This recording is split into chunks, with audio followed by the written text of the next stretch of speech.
Salut tout le monde, c'est Guillaume, on se retrouve aujourd'hui pour une nouvelle vidéo dans l'univers geek. Et aujourd'hui, comme chaque mois, on va faire les sorties du mois de novembre.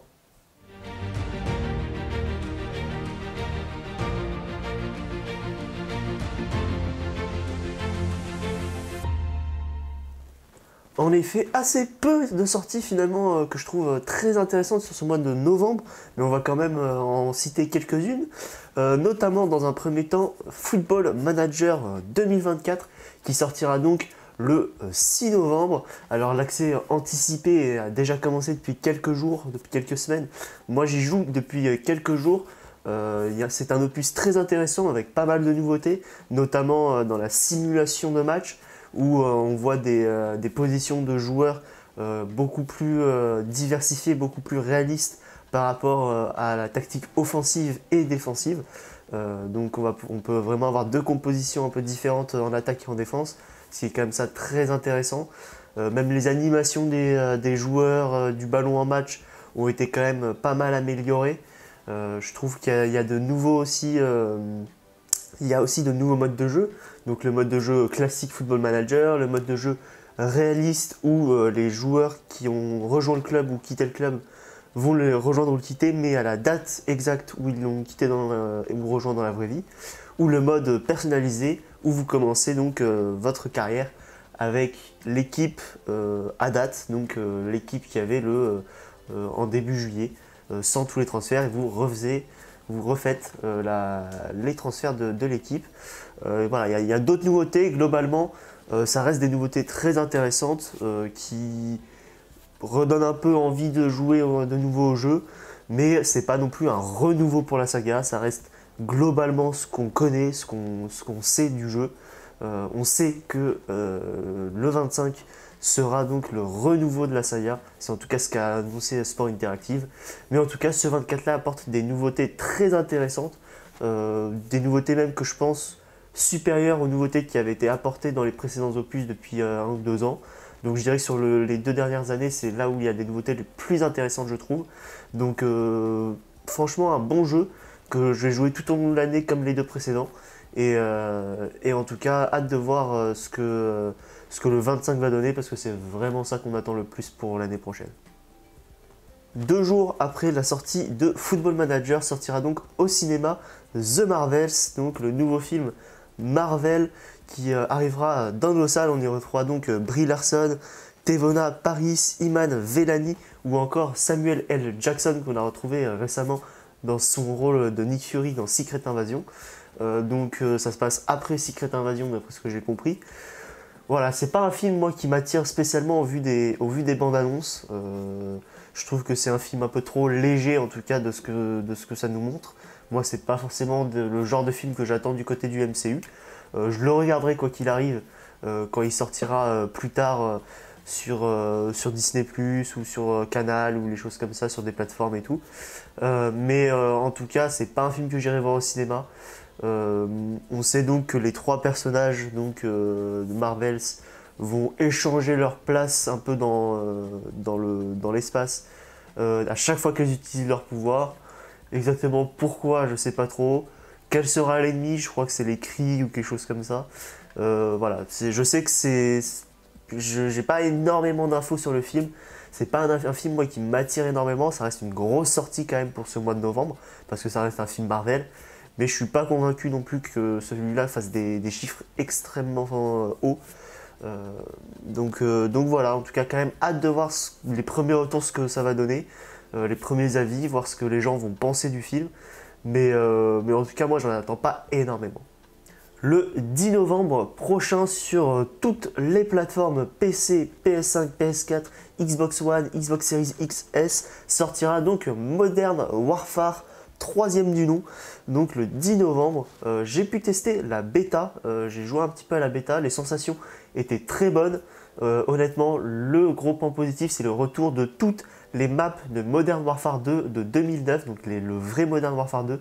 On a eu donc le retour de Rust ou de High Rise, de Favela par exemple, dans la bêta. On aura bien évidemment le retour d'Afghan ou encore de Terminal également dans le jeu final et plein d'autres, toutes les autres maps de Modern Warfare 2. Ça fait vraiment plaisir. On n'a pas le retour des armes, mais les armes que j'ai testées étaient globalement vraiment bonnes. J'ai bien aimé la sensation des armes, j'ai bien aimé la sensation du jeu qui est beaucoup plus vif que Modern Warfare 2 qui est sorti l'année dernière, que j'ai trouvé vraiment pas ouf et que le Warzone qui l'accompagnait était pas ouf non plus. À voir ce que va donner le Warzone qui va accompagner Modern Warfare 3, on n'a pas beaucoup plus d'infos là-dessus, mais en tout cas le jeu Modern Warfare 3 a l'air beaucoup mieux. Point négatif, comme Modern Warfare 2, c'est qu'il faut, ce que je comprends pas l'intérêt, c'est qu'il faut jouer d'autres armes pour pouvoir améliorer son arme. Par exemple, si je joue une M4, il faut, pour avoir un certain viseur, il faut jouer, j'en sais rien, une MP5. Ça n'a aucun sens, je ne comprends pas l'intérêt. Mais en tout cas, globalement, j'ai été agréablement surpris par ce Modern Warfare 3, j'y attendais pas grand chose. Puis quand les maps ont été annoncées que ça allait être les maps de W2, je me suis dit à tester, mais bon, j'y crois pas trop que je vais prendre du plaisir. Et finalement, j'ai pris quand même pas mal de plaisir. J'ai pas non plus énormément joué, mais j'ai joué quand même quelques heures. Et globalement, j'ai bien aimé. À voir ce que ça va donner. On sait que sur Modern Warfare 2, les maps étaient très axés campeurs. À l'époque, il y avait beaucoup de campeurs sur Modern Warfare 2, sur le multi. Donc à voir aussi du coup si ça va se recommencer sur celui-là. Mais en tout cas, hâte de sa sortie. Et je sais pas si je vais le prendre Day One, mais en tout cas, je le prendrai rapidement. On retourne du côté cinéma, 5 jours après donc Modern Warfare 3, sortira donc Hunger Games, la balade du serpent et de l'oiseau chanteur. On y retrouve donc Rachel Zegler, Tom Blitz ou encore Peter Dinklage. Dans ce film, c'est un préquel à la saga Hunger Games avec Jennifer Lawrence. Ça se déroulera 64 ans ou 65 ans avant, et ça se déroulera donc quelques années après la première rébellion de Panem. Donc on y retrouvera donc parmi les premiers Hunger Games. Voilà, pas grand chose de plus à dire. On y retrouvera aussi la jeunesse, il me semble, de Snow là-dessus. Donc on va voir comment il est devenu président, je suppose, comment tout ça s'est mis en place en fait, comment vraiment tout l'aspect Snow, Hunger Games s'est mis en place et comment ça s'est tout simplement, qu'est-ce qui s'est passé pour que ce soit comme ça a été au début d'Hunger Games 1. Voilà, le film a l'air vraiment bien. C'est pas un film au début que je pensais que ça allait m'intéresser. J'avais bien aimé l'Hunger Games. C'est de bons films, mais voilà, sans être extraordinaire. Et finalement, ce film-là a l'air très intéressant. Donc les acteurs ont l'air vraiment au top. Je trouve que c'est vraiment ce qui m'a agréablement surpris.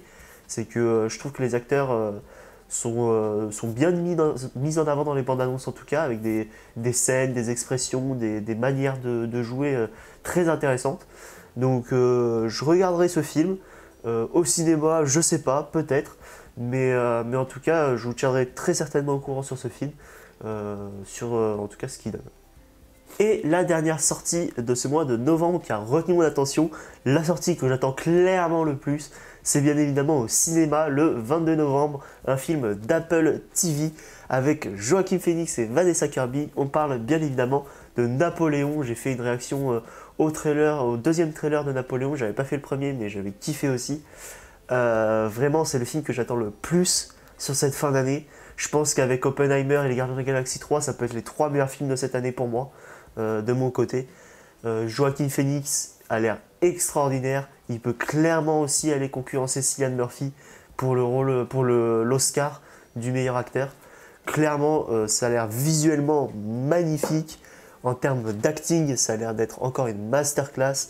En termes de réalisation, franchement, Ridley Scott a l'air encore au top du top. Mon film préféré, moi, de toute manière, c'est Gladiator. Donc, Ridley Scott, clairement... Seul sur Mars, j'ai adoré aussi.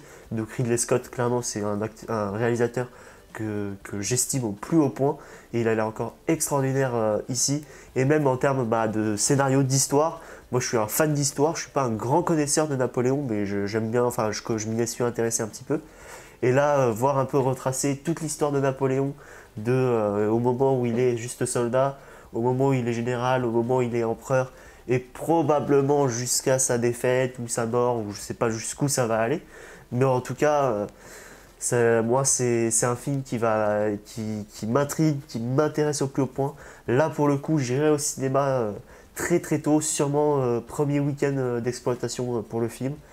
Donc, retrouvez-moi dans la semaine qui suivra le film, la sortie du film pour la critique. Et clairement, j'ai très très hâte de ce film. J'espère qu'il ne me décevra pas. Et s'il est vraiment bien, j'espère vraiment que, comme l'a dit Ridley Scott, il avait une version beaucoup plus longue, de plus de 4 heures, qu'il voudrait sortir sur Apple TV. Donc franchement, si le film au cinéma est bien, je suis grave chaud pour cette version de 4 heures. Et voilà, c'est tout pour les sorties du mois de novembre 2023. Vous pouvez me dire en commentaire si j'en ai oublié. Vous pouvez aussi mettre un pouce bleu et vous abonner, ça sera un énorme soutien. Et nous, on se retrouve courant la semaine peut-être s'il y a des trailers ou des grosses actus qui tombent. Et sinon, on se retrouve comme d'habitude dimanche à 16 h.